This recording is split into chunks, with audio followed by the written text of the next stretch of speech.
Vamos conversar agora com o ministro da Justiça e Segurança Pública, André Mendonça. Hoje é o Dia Internacional de Combate às Drogas. E apesar da pandemia do coronavírus estar deixando para segundo plano todos os assuntos importantes, esse que se refere ao mal dos tempos modernos, que são as drogas, fica para segundo plano, mas isso não quer dizer que não esteja havendo ações policiais e todos os dias nós estamos aqui noticiando a apreensão de drogas, seja cocaína, seja maconha. Então vou começar a conversar com o ministro André Mendonça exatamente por aí, por essa cerimônia que está marcada para Brasília, no seu ministério, logo mais às 10 horas. É sempre importante batermos nessa tecla, porque todos os dias tem de ser dias de combate às drogas. Não, ministro? Muito bom dia. Muito bom dia, José Paulo de Andrade, um prazer enorme falar contigo, com toda a equipe aí, o Cláudio Humberto, a Thaís, o Pedro Campos, em especial com o ouvinte da Rádio Bandeirantes aqui no Jornal Gente. De fato, todo dia é dia de combate às drogas, e essa semana é uma semana especialmente dedicada a isso, em função até de uma conscientização para o problema, onde também uma série de operações policiais estão sendo feitas justamente para combater o tráfico de drogas no âmbito do país. Nós temos um projeto grande para essa área e desde o início da nossa gestão nós batemos, por exemplo, os dois recordes da Polícia Rodoviária Federal na história dela foram batidos nos últimos 2 meses. Nós também temos uma meta audaciosa para a Polícia Federal, que o ano passado foi responsável por cerca de 540 toneladas. A nossa perspectiva este ano é de alcançar mais de 1.000 toneladas, ou seja, um trabalho intenso das polícias na área federal, mas também muito forte, e nós estamos procurando conscientizar uma intensidade sempre maior nisso também nas polícias civis e militares. Então, esse é um pilar essencial de reconstrução, de combate ao crime, e também um outro trabalho que nós estamos intensificando é o leilão desses bens apreendidos. Nós apreendemos Ferraris, fazendas, apartamentos, e este ano serão 100 leilões realizados desses bens apreendidos, sendo que no ano passado foram 13 leilões, ou seja, nós vamos aí quase 10 vezes mais a nossa meta esse ano para o número de leilões desses bens. Então, é um trabalho importante, não nos esquecendo, já que você falou, me aproveitando até dessa sua colocação, que o primeiro combate às drogas começa conosco mesmo, né? A prevenção dentro da família, procurando conscientizar nossos filhos, aqueles que estão próximos de nós, de que a droga realmente é uma droga. Agora, ministro, muito bom dia, bem-vindo ao nosso programa. É uma boa coincidência que esse evento ocorra no dia em que o Supremo Tribunal Federal vai julgar uma situação absurda, né? Que é uma liminar concedida pelo ministro Fachin, concedida ao Partido Socialista Brasileiro, à Defensoria Pública, imagina, a Defensoria Pública e mais umas ONGs meio estranhas, proibindo a polícia do Rio de Janeiro de subir nas favelas, de combater traficantes durante o período da pandemia. É uma decisão que deixa as comunidades faveladas completamente à mercê daqueles bandidos, né? Não seria o caso de o governo que, enfim, tem uma preocupação, como o senhor acaba de manifestar, em relação a essa questão das drogas, do avanço das drogas, o governo não poderia ter um papel mais ativo nesse julgamento, como amigo da corte, ou como, de alguma maneira, se posicionando claramente, veementemente em relação a isso, para ver se consegue conscientizar ou ajudar a conscientizar os ministros do Supremo do erro dessa medida? Você está coberto de razão também, Cláudio Humberto, sobre a preocupação quanto a essa decisão. Assim que ela foi manifestada, nós vimos essa necessidade de uma ação. Eu mesmo oficiei as polícias do Rio de Janeiro, pedindo a ela informes sobre o impacto da decisão para o cidadão, para a segurança pública. ao mesmo tempo, as polícias federal e rodoviária federal. Então, dentro desse sentido, é uma ação, eu diria, de controle abstrato. Então, a AGU, ela... Opa, a gente vamos refazer aqui o contato com o ministro da Justiça, André Mendonça, que está falando com a gente aqui ao vivo no Jornal Gente da Rádio Bandeirantes. Tem muita coisa para a gente falar com o ministro, né? Só lembrando que antes de ser ministro da Justiça, ele foi advogado-geral da União, né? Ficou um tempo curto até como advogado, né? É verdade, deu uma entrevista para a gente como AGU, não é, Zé Paulo? Muito interessante, porque ele mostrou aqui aos nossos ouvintes um conhecimento profundo da legislação brasileira, enfim.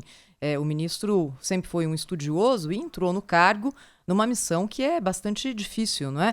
Porque é a de suceder Sérgio Moro, não num trabalho, né? Porque vamos combinar que, enfim, em termos de entrega, acho que Moro nem teve muito tempo, enfim, a discussão é outra.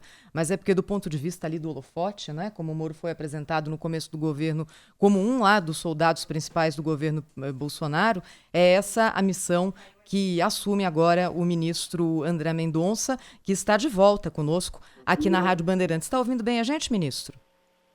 Estou ouvindo bem. É uma pena, caiu a linha aqui, só estava respondendo a pergunta do Cláudio Humberto sobre aquela questão relativa ao Supremo Tribunal Federal, ministro.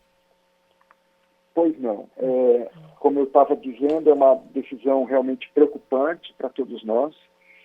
Nós oficiamos os órgãos de segurança pública, tanto federal quanto estadual, e a Advocacia Geral da União, nessa ação, ela obrigatoriamente se manifesta, e é justamente no sentido da necessidade de reversão ou de não confirmação da liminar.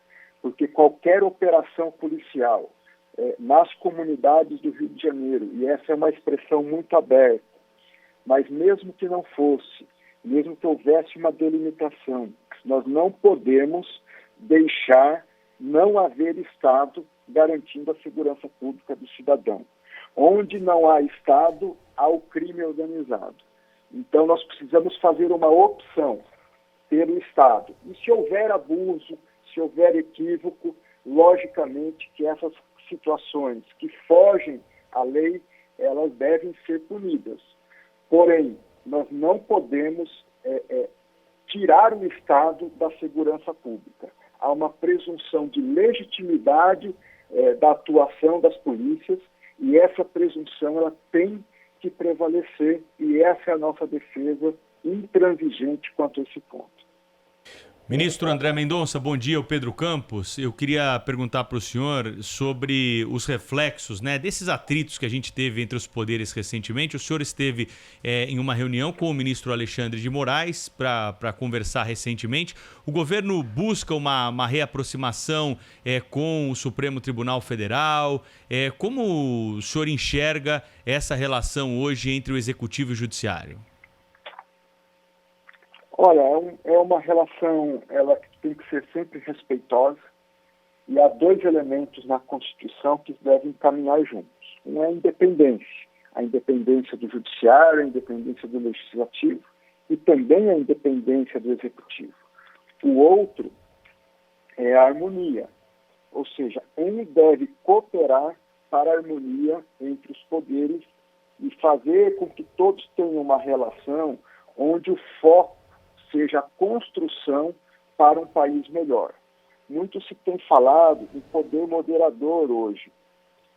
Eu queria fazer um registro de que há espaço para todos serem cooperadores nessa moderação.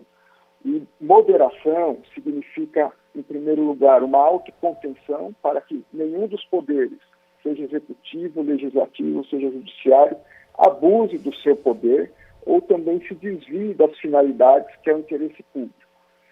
Um outro aspecto, o moderador, o poder moderador, aqueles que querem exercer e têm essa prerrogativa de exercer o poder moderador, é um poder que pacifica as relações, para trazer paz à sociedade e garantir os valores essenciais da nossa Constituição, que é a liberdade, que é a igualdade, que é o bem-estar, a paz social, a segurança, e aí muito enfaticamente a segurança pública, e acima de tudo a justiça para todos os cidadãos.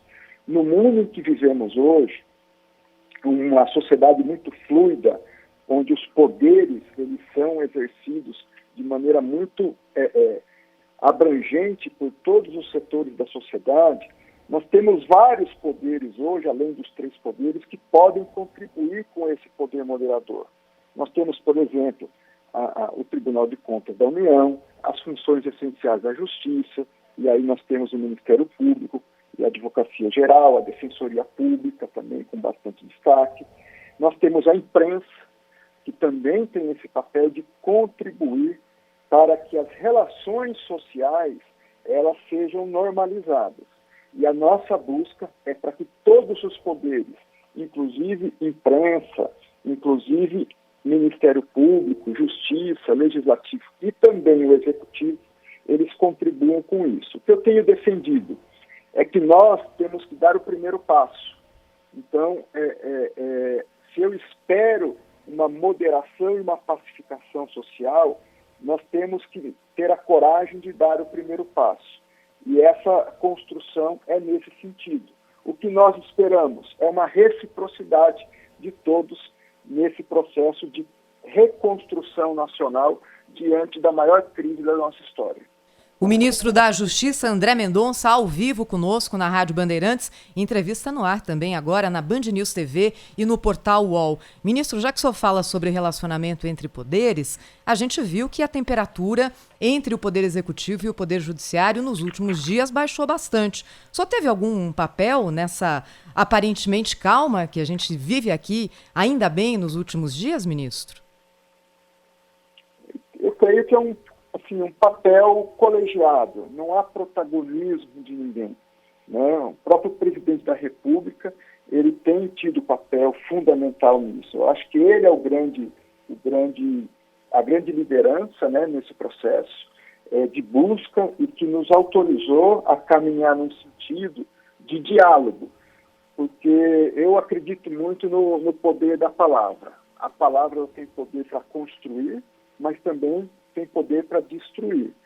E a nossa premissa é ter a palavra, esse poder mais forte dentro de uma democracia, como um poder a ser usado para construir. E no momento onde há tanta dificuldade para o país, a construção e a busca dessa construção através do diálogo é essencial. Agora, ministro, tem gente já até usando a expressão Jairzinho, paz e amor, né? Claro, brincando, enfim, comparando com a gestão anterior, para mostrar que o presidente Jair Bolsonaro está mais tranquilo nos últimos dias. Isso foi uma decisão de governo mesmo? Acho que é uma postura... Pode ser suco de maracujá, não é, ministro? O presidente é uma pessoa muito simples, de admirar a simplicidade dele, e ele cobra de todos nós também, seus ministros. Eu acho que o episódio Fabrício Queiroz ajudou bem, né, a baixar um pouco o tom, não foi não, ministro? Assim, José Paulo, eu até perguntei, abrindo ao presidente, alguma questão sobre o Queiroz, ou sobre o caso Queiroz, né? Não o Queiroz em si, sobre o caso, e ele, de forma bem curta e grossa, isso não é assunto do governo. Então, ele não trata, nós não tratamos desse assunto, não é algo que diz respeito ao governo. O que eu acho que há é uma busca de construção, onde nós tínhamos um processo de, vamos dizer assim, de antagonismo em alguns momentos, além do necessário, e que isso não fazia bem para o país. E ele, como chefe maior da nação, ele trouxe para si essa responsabilidade de buscar esse diálogo e uma nova perspectiva aí na relação entre os poderes. Agora, ministro, eu queria que o senhor nos explicasse o seguinte. No ano passado, a Advocacia Geral da União considerou legal esse inquérito que dá ao Supremo Tribunal Federal um papel exótico de delegacia de polícia e também de julgador do mesmo caso. O senhor considera que foi um erro ou a Advocacia Geral da União estava correta na avaliação sobre a legalidade do inquérito conduzido pelo ministro Alexandre de Moraes? Cláudio, muito obrigado pela pergunta. Acho que nós precisamos dividir esse ponto em dois. O primeiro é sobre a legalidade. A Advocacia Geral da União, a legalidade na sua instauração. A Advocacia Geral da União, ela representa também o Supremo Tribunal Federal. Então, num processo dessa natureza, ela atuava como advogada do Supremo Tribunal Federal, que no seu regimento interno previa a possibilidade da instauração desse inquérito. Então, era dever de ofício até da AGU fazer a defesa da possibilidade de instauração. Por quê? Porque o regimento interno, cujo Supremo dizia que tem força de lei, diz, e foi recepcionado pela Constituição, ele autoriza esse tipo de instauração. Uma outra questão é sobre o procedimento em si do desenvolvimento do inquérito. Nesse ponto específico, a AGU ela não tinha conhecimento ou não tem ainda conhecimento do conteúdo do inquérito. Então, se há alguma, e eu estou trabalhando aqui na hipótese, ilegalidade na condução, na investigação, a AGU não participa. Quem tem o dever de participar nesse caso? São as próprias pessoas que estão sendo envolvidas no inquérito. Então, são seus advogados, na sua essência, que têm essa prerrogativa e esse poder. Eu, como ministro da Justiça, e agora falando como ministro da Justiça, tenho preocupações quanto ao inquérito. E quais são essas preocupações? Ora, de um lado, tudo aquilo que é crime, tudo aquilo que é uma ameaça efetiva à integridade física dos ministros da Corte ou ao Supremo Tribunal Federal, isso deve ser coibido. Nós não podemos compactuar com o crime. Qual a preocupação? É não transformar a liberdade de expressão crítica ao Supremo Tribunal Federal, ao Congresso Nacional, ao governo, como crime. Então, de um lado, aquilo que é ameaça efetiva deve ser punido, aquilo que é crime de fato deve ser punido.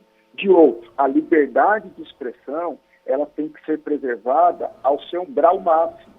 Então, nós não podemos criminalizar a liberdade de expressão. Essa é uma preocupação minha, independente de quem esteja criticando. Hoje é a direita, amanhã é a esquerda, ontem foi a esquerda, amanhã será uma outra ala da sociedade. Essa expressão crítica, ela tem que prevalecer até como garantia de um direito fundamental e de um processo contínuo de aperfeiçoamento da nossa democracia. Eu vou dar um exemplo para os senhores, me permitam. Vou dar dois. Anarquismo. Nós vamos proibir uma manifestação popular pelo anarquismo? Eu acho que seria exagerado. Ora, mas o anarquismo prega o quê? Que não haja nenhuma instituição com poder de coerção. Ele prega a derrubada de todos os poderes, que haja todas as instituições que podem usar da força, elas não existam. Então seria traumático para a nossa sociedade, na minha opinião, nós impedirmos uma manifestação no sentido do anarquismo. Vamos ao segundo exemplo, Aristóteles. Para Aristóteles, a democracia não era o melhor modelo de sistema de governo. Então, fazer uma crítica ao sistema democrático, fazer uma crítica às instituições, ou fazer até uma crítica à existência das instituições, isso nós precisamos preservar como liberdade de expressão. O que nós não podemos tolerar é o crime contra as instituições ou contra as pessoas, inclusive, em especial, as autoridades. Ministro da Justiça, André Mendonça, está conosco ao vivo hoje aqui no Jornal Gente da Rádio Bandeirantes. Eu queria falar sobre alguns assuntos com o senhor, ministro, que ficaram de lado aí por conta da pandemia e tal, mas que dizem respeito ao Ministério da Justiça e Segurança Pública, como, por exemplo, a questão da flexibilização do porte de armas, né, que foi algo muito difundido pelo presidente durante a campanha, até tratou do assunto no primeiro ano de governo. Como que está essa questão no governo? Há alguma expectativa de mudança aí para os próximos meses, de mais flexibilização do porte de armas para a defesa do cidadão? Não, o que há é um estudo permanente, né, de análise, dos limites desse porte. Então, cabe à Polícia Federal, de um lado, e cabe ao Exército Brasileiro, de outro, cumprirem a lei e o decreto que está em vigor. Então, toda política pública, ela vai ser no sentido de respeito ao que está na lei, aquilo que está validado pela lei e aquilo que está regulamentado pelo decreto. Então, a construção é mais no sentido de operacionalização do que está na lei e do que está no decreto. Ministro André Mendonça, e essa separação do Ministério, hein? Justiça de um lado, Segurança Pública do outro, parece que esfriou, junto com o clima que estava muito quente entre o Executivo e o Supremo, parece que essa discussão aí ficou para um segundo plano, né? Veja, essa é uma discussão válida, é um debate válido. O que eu tenho dito no âmbito do governo, o essencial não é criar um ou dois ministérios. O essencial é como nós garantimos a melhor segurança pública para o país. O senhor é contra ou é a favor da separação? Ministro? Eu acho que caiu a ligação, hein? Acho É que importante sim, saber, né? A gente vai Ele refazer. deu uma resposta curta e grossa, me parece que é o tipo do questionamento, né, que ele quer evitar, né? É Mas lógico, pode ter ele engloba coincidido os com dois ministérios hoje, né? Pode ter coincidido com a queda da ligação, né? Isso, mas a gente já está refazendo aqui e vai ouvir o ministro da Justiça, André Mendonça, a respeito disso. Ministro da Justiça e Segurança Pública, não é? Que foi um ministério maior, criado num determinado momento ali que fazia sentido, né? Quando Sérgio Moro chegou ao governo Jair Bolsonaro. Não necessariamente isso pode fazer sentido nesse momento aqui da gestão pública em que... E o ministro André Mendonça, a gente vai perguntar isso para ele agora, é mais ligado, me parece, à questão legal do que à questão da segurança pública, mas o ministro está conosco aqui de volta. Então vamos refazer a pergunta para ele. Caiu bem na hora que o senhor ia responder, viu, ministro? O senhor é contra ou é a favor dessa separação, ministro? Eu sou a favor da melhor segurança pública para o cidadão. E nós precisamos avaliar. É uma boa resposta. Tecnicamente, qual é o melhor modelo? E trazer isso para um campo de planejamento da segurança pública. E no momento de pandemia como esse, a nossa avaliação, à luz dos relatos técnicos que nos foram passados, não seria o momento adequado para garantir essa melhor segurança pública. Agora uma Ministro, pergunta houve que não uma quer boa calar, experiência. ministro André Mendonça. O senhor seria esse evangélico, esse terrivelmente evangélico que poderia ser indicado para o Supremo? Olha, eu sou evangélico, agora esse terrivelmente evangélico, só o presidente um dia vai poder dizer quem vai ser, viu?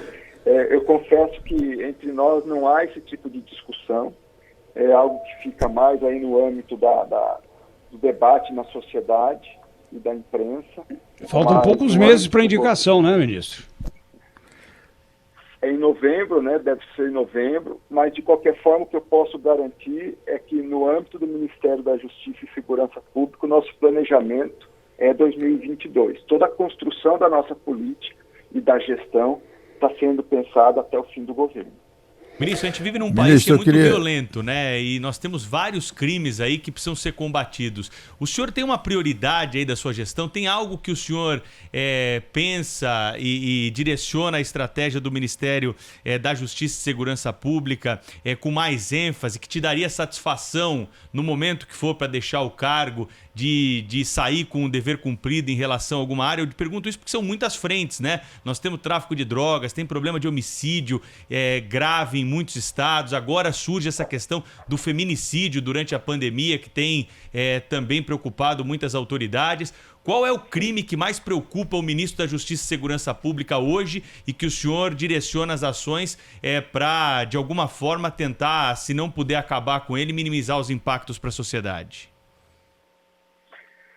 Pergunta muito interessante. Para resumir, tudo que envolve a criminalidade organizada. Todos os crimes onde há criminalidade organizada, ele tende a gerar uma criminalidade sistêmica na sociedade. Nesse sentido, nós vamos tentar fortalecer o SUSP para que o SUSP seja um referencial, como é o SUS para a saúde. um combate a todo crime que envolve essa criminalidade organizada, e aí envolve criminalidade cibernética, crimes como tráfico, as grandes facções criminosas, né? Cortar o fluxo financeiro dessas facções, que é o que alimenta o crime organizado, e fazer um trabalho de inteligência, focado na gestão da inteligência, construção de sistemas e capacitação das forças policiais. Então, criar um colchão de preparo estruturante para a segurança pública, não só na minha gestão, mas para os próximos 10, 15 anos. Ministro, eu queria insistir na discussão sobre a separação do Ministério, né, e a criação e a recriação do Ministério da Segurança Pública e colocar a seguinte questão. A experiência recente do Ministério de Segurança Pública no governo Michel Temer foi bastante positiva, né?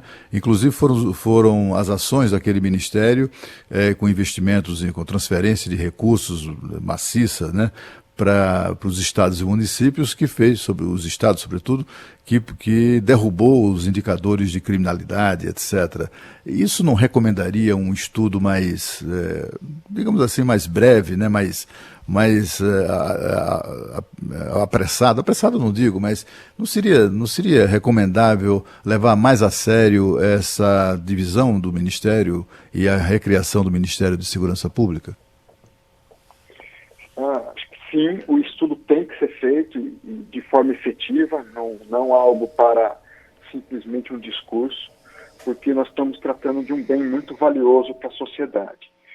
Os relatos que eu tenho, Cláudio, sobre aquele período sim, foram exitosos de um lado, mas não foi traumático no âmbito da divisão, ou seja, nós ficamos ali cerca de 6 meses com várias dificuldades burocráticas, inclusive na questão de repasse de recursos. Então, nós fazermos isso nesse momento, no meio de uma crise, com o orçamento já fechado, com o Congresso não funcionando, tendo que fazer toda uma construção burocrática, nesse momento, na verdade, nós inviabilizaríamos hoje o repasse efetivo de recursos.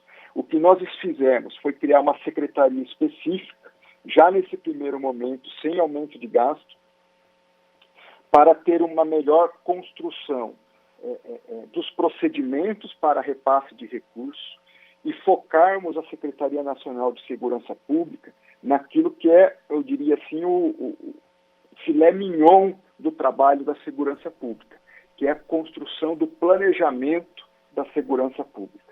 Na nossa opinião, nós estávamos transformando a área de segurança pública num simples repassador de recursos e de carros e de armamento, e não numa instituição capaz de construir e planejar a segurança pública nacional.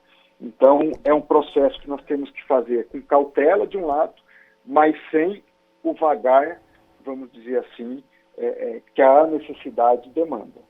Ministro André Mendonça, o seu colega de ministério, o general Luiz Eduardo Ramos, está anunciando, né, ele mandou uma carta para os militares, que se afasta do Exército no dia 1º de julho, porque a presença dele no governo como militar da ativa era prejudicial ao Exército. Então eu aproveito para fazer a pergunta. O artigo 142 da Constituição tem sido muito discutido aí, que fala sobre o poder moderador que as Forças Armadas teriam. Qual é a sua interpretação a respeito desse artigo aí que causou polêmica entre operadores do direito, entre juristas?